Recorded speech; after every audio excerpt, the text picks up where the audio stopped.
Hi అండి. ఇప్పుడు ఏపీలో ఎలక్షన్స్ రాబోతున్నాయి కదా, మీకు ఏ గవర్నమెంట్ అయితే మీరు బాగుంటుంది అనుకుంటున్నారు? పవన్ కళ్యాణ్ రావాలనుకుంటున్నాం. పవన్ కళ్యాణ్. కానీ పవన్ కళ్యాణ్ చంద్రబాబు నాయుడు గారు కలిసి వస్తున్నారు కదా. పర్వాలేదు, ఎవరు వచ్చినా కూడా, ఇద్దరు ఎవరు వచ్చినా పర్వాలేదు. ఎందుకని వాళ్ళిద్దరూ రావాలని కోరుకుంటున్నారు మీరు? కొత్త వాళ్ళకి అవకాశం ఇస్తే బాగుంటుంది అనుకుంటున్నాము.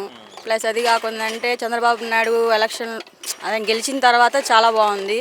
ఇప్పుడు 5 సంవత్సరాల నుంచి చాలా ఇబ్బంది పడుతున్నారు అందరూ, పనులు లేక. తను వచ్చాడు, ఇసుక ఆపేశాడు, అప్పటి నుంచి స్టార్ట్ అయినాయి ఇంకా కష్టాలు. దేశానికి దరిద్రం పట్టినట్టు పెట్టాడు అనమాట. 5 సంవత్సరాలు జనాలు దరిద్రం అనుభవిస్తున్నారు. జగన్ గారి పరిపాలన బాగాలేదంటారు. బాగలేదు. ఇంకా ఏమేమి ఈ 5 సంవత్సరాలు మీరు నష్టపోయారంటారు? వ్యాపారాలు లేవు, పనులు లేవు. వ్యాపారాలు ఉంటేనే కదా పనులు చేసుకునే వాళ్ళకి పనులు దొరికేది. పనులు లేవు. మధ్యతరగతి వాళ్ళు, బాగా లేని వాళ్ళు బాగా ఇబ్బంది పడుతున్నారు. ఉన్నవాళ్ళు ఏంటంటే చెప్పుకోలేక, బయటపడలేక అలా వస్తున్నారు. ఇంకా మధ్యతరగతి వాళ్ళు ఇంక ఈసారి జగన్ వచ్చాడంటే మాత్రం అందరూ ఊరు వదిలిపెట్టి వెళ్ళిపోవాల్సిందే. చాలా మంచిగా సంక్షేమ పథకాలు ఇచ్చాను, మహిళలకు డబ్బులు వేసాను, విద్యార్థులకు డబ్బులు వేసాను అంటున్నారు. దాని మీద మీ అభిప్రాయం ఏంటి? ఎందుకండి ఆ డబ్బులు 18,000 ఇస్తే బతికేస్తారా సంవత్సరం అంతా? అదే మనకి పనులు చక్కగా ఉంటే మనమే పని చేసుకొని, మనమే సంపాదించుకొని, మనమే బాగుంటాం. పనులు లేకుండా ఆయన ఇచ్చిన 18,000తో మనం తినలేము, పిల్లల్ని చదివించుకోలేముగా. ఇంకా సోమరపోతులను చేస్తున్నాడు ఆ డబ్బులు ఇచ్చి జనాల్ని. అది అంటే ఇప్పుడు మనం చూసుకుంటే రీసెంట్గా జగన్ గారు ఎక్కడ సభ పెట్టినా కానీ పవన్ కళ్యాణ్ విమర్శిస్తున్నారు అనమాట. 3 పెళ్ళిళ్ళు అని చెప్పేసి ప్యాకేజ్ స్టార్. దాని మీద మీ అభిప్రాయం ఏంటి? పర్సనల్ అనేది తవ్వుకుంటే చాలా వస్తాయండి. ఎవరికైనా కూడా పర్సనల్స్ లేకుండా ఎవరికి ఏం ఉండవు కదా. అవన్నీ లాగకూడదు బయటికి. మనం జనానికి ఏం చేసాము, ఏం చేయలేదు, దాని గురించి మాట్లాడాలి. కానీ పర్సనల్స్ లాక్కుంటే ఎట్లాగా? ఇప్పుడు మనం వీళ్ళిద్దరు కలిసి వస్తున్నారు కదా, ఎలాంటి అభివృద్ధి చూడొచ్చు అంటారు ఏపీలో? చాలా బాగుంటుంది. అదే చంద్రబాబు నాయుడు మళ్ళీ గెలిచినట్టయితే అసలు ఇప్పటికీ ఆంధ్రప్రదేశ్ని ఇంకో విధంగా చూడగలిగే వాళ్ళము. హైటెక్ సిటీ ఎలా తయారు చేశాడు, మనం ఇంకో హైటెక్ సిటీ మనకు వచ్చేది గుంటూరుకి ఎట్లా అయినా కానీ అసలు మొత్తం చాలా ఇబ్బంది అయిపోయింది. మరి ఎంత నెగిటివ్ పెట్టుకుని కూడా ఈసారి నేనే గెలుస్తాను 170 అంటున్నారు జగన్మోహన్ రెడ్డి గారు. అది వాళ్ళ ధీమా అండి. వాళ్ళకి కేంద్రం నుంచి ఉన్న సపోర్ట్ కావచ్చు, లేకపోతే రౌడీయిజం కావచ్చు, ఏదైనా కావచ్చు. పోలీసులు అయినా సరే ఇప్పుడు ఎవరైనా ఎక్కడికి వెళ్ళినా కూడా రౌడీయిజం అని చెప్పి గట్టిగా మాట్లాడితే లోపలేస్తారని చెప్పి భయపడి ఎవరు ఏం మాట్లాడలేకపోతున్నారు కాబట్టి వాళ్ళ ధీమా అది. అంతేగాని ఈసారి అయితే రాడు ఖచ్చితంగా.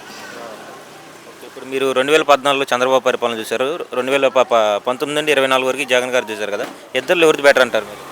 చంద్రబాబు నాయుడే 100కి 200% కరెక్ట్. Hi madam. హాయ్. ఇప్పుడు ఏపీలో ఎలక్షన్స్ రాబోతున్నాయి మరి కొద్ది రోజుల్లో. మీకు ఏ గవర్నమెంట్ అయితే బాగుంటుంది అనుకుంటున్నారు? టీడీపీ గవర్నమెంట్ అండి. ఎందుకంటే టీడీపీ గవర్నమెంట్ అనుకుంటున్నారు? ఎందుకంటే మీరు చూసారు కదా, లాస్ట్ ఇయర్ మనకి స్టేట్ డివైడ్ అయినప్పుడు ఆ 5 ఇయర్స్లో చంద్రబాబు నాయుడు ఏ విధంగా డెవలప్మెంట్ చేశారు. తర్వాత జనాలు ఏదో ఆయనకు అవకాశం ఇచ్చారని మళ్ళీ వచ్చారు కదా రిటర్న్. ఈ 5 ఇయర్స్లో ఆ చేసిన డెవలప్మెంట్ ఎలా వెనక్కి వెళ్ళిపోయింది. ఇప్పుడు ఎలా ఉంది రాష్ట్ర పరిస్థితి? ఒకసారి అమరావతి దగ్గరికి వెళ్ళి చూడండి ఎలా ఉందో. దాన్ని ఇంక ఈ 5 ఇయర్స్ కానీ టీడీపీ వచ్చి ఉంటే మన స్టేటే మన వరల్డ్లోనే బాగా చేసేవాడు. మన పిల్లలకి ఇక్కడ విద్యా అవకాశాలు ఉండేవి. ఇప్పుడు మన పిల్లలందరూ ఎక్కడ పరిగెడుతున్నారు? మెడ్రాస్ కానీ బెంగళూరు ఇట్లా వెళ్ళిపోతున్నారు. ఇప్పుడు మన పిల్లలకి ఇక్కడ ఉండాలంటే అవకాశాలు ఉండాలి కదా. ఏం డెవలప్ చేశారని? ఎక్కడ ఏ డెవలపింగ్ లేదు. అందుకని టీడీపీ గవర్నమెంట్ వస్తే మళ్ళీ ఈ డెవలప్ అంతా మళ్ళీ వెనక్కి వస్తుంది, బాగా చేస్తారు అనే ఒక నమ్మకంతో.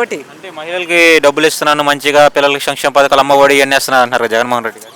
మహిళలకు ఇచ్చినా, యువకులకి ఇచ్చినా, నిరుద్యోగులకి ఇచ్చినా, పని చేసుకునే వాళ్ళకి ఇచ్చినా, పని కల్పిస్తే వాళ్ళు లైఫ్లో పైకి వస్తారు. కానీ డబ్బులు ఇస్తే ఏం పైకి వస్తారు?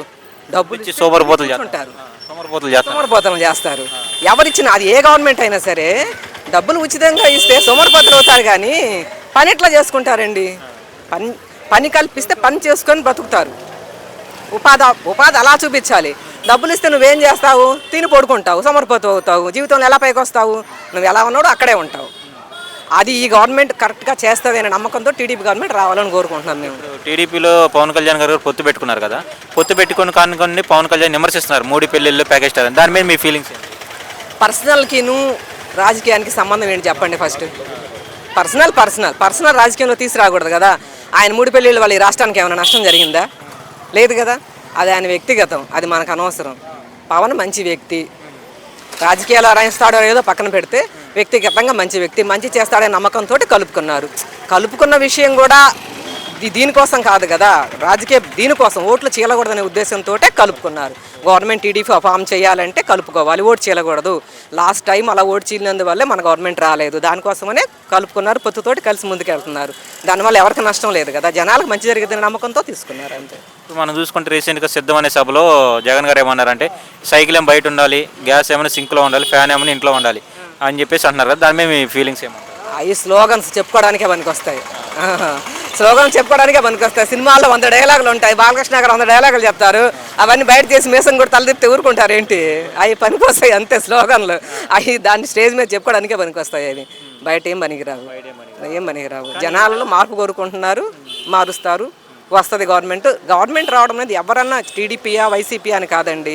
జనాలకి ఈ రాష్ట్రానికి ఉపయోగపడుతుందా లేదా, జనాలకు మంచి జరుగుతుందా లేదా, మన స్టేట్ డెవలప్ అవుతుందా లేదా, సపరేట్ అయ్యాము, సున్నాతో వచ్చాము, ముందుకు వెళ్ళాలంటే ఒక మంచి అనుభవజ్ఞుడైన రాజకీయ నాయకుడు కావాలంటే మన చంద్రబాబు నాయుడు రావాలి అంతే. ఇప్పుడు మనం చూసుకుంటే రాష్ట్రం పూర్తిగా అప్పుల్లో ఉంది కదా, కానీ చంద్రబాబు నాయుడు గారు కూడా జగన్ మించిన పథకాలను తీసుకొస్తున్నారు. 6 గ్యారెంటీలు, మహిళలకి ఉచిత గ్యాస్ అని, మళ్ళీ బస్సులు ఫ్రీ అని చెప్పేసి అని, పిల్లలకు 15,000 రూపాయలు ఎంతమంది ఉంటే అంతమంది అని చెప్పేసి. అయ్యా వాటి మీద మీ ఫీలింగ్స్ ఏంటి? అవి ఆల్రెడీ ఇంతకుముందు ఉన్నవేనండి, పెంచితే 500 ఏదో పెంచాడేమో, పేరు మార్చి ఇస్తున్నారేమో కానీ ఇంతకుముందు టీడీపీ గవర్నమెంట్ ఇచ్చిందే అవి. కానీ మళ్ళీ ఇంకొక 500 పెట్టి పెంచుతున్నారు. ఒక చంద్రబాబు నాయుడునే కాదండి, ఇప్పుడు రావాలంటే ఇప్పుడు వీళ్ళు ఇది ప్రకటించలేదనుకోండి, ఆయన ఇంకొకటి ఎక్కువ చెప్తాడు. మరి జనాలు అటు తయారు, ముందు మార్పు జనాలలో రావాలా. ఆ జనాలలో వస్తే వాళ్ళు ఏం చెప్పరు, అవకాశం లేదు. కానీ జనాలు ఎడ తయారయ్యారు, ముందు మనల్ని అనాలి, జనాలను అనాలి. వాళ్ళు ఆ 3,000 ఇస్తున్నారు, 4,000 ఇస్తున్నారు, వీడు 5,000 ఇస్తున్నాడు, వీడు కొట్టేద్దాం, వాడు 10,000 ఇస్తున్నా కొట్టేద్దాం. ఏం చేస్తారు వాళ్ళు మాత్రం? చెప్పక తప్పట్లేదు. ఎంత నెగిటివ్ పెట్టుకుని కూడా మళ్ళీ జగన్ గారు నేనే గెలుస్తాను 175కి 175 అంటున్నారు, దాని మీద మీ ఫీలింగ్స్ ఏంటి? ఆయన అనుకోవాలి కళ్ళలో అంతే, జనాలలో లేదు, ప్రస్తుతానికైతే లేదు, ఎక్కడా లేదు. అది ఏం పెట్టి అడుగుతారు వచ్చి జనాలకి ఓటు? ఆయన ఏమి సాధించాడని, చెప్పిన వాటిల్లో ఏం అమలుపరిచాడని, ఏమి సాధించాడని, రాష్ట్రాన్ని ఎట్లా ముందుకు తీసుకెళ్ళాడని ఓటు అడుగుతాడు చెప్పండి ఫస్ట్.